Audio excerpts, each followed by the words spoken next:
আশাটোতো নিশ্চয়কৈ ভাল হ'ব বুলিয়ে কৰি আছো, কিন্তু আৰু অলপ সময় ডেফিনেটলি লাগিব।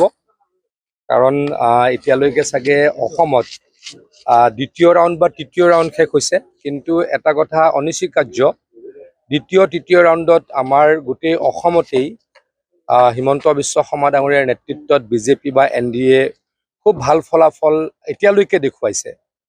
কিন্তু মই আকৌ কওঁ, এইটো আৰ্লি ট্ৰেণ্ড হয় আৰু অলপ সময় লাগিব, কিন্তু আশা ৰাখিছোঁ ভাল হ'ব। স্যাৰ, এতিয়ালৈ আপোনাৰ অগ্ৰগতি হৈ আছে, পূৰ্বৰ ব্যৱধানত এবাৰ বাঢ়িবনে স্যাৰ?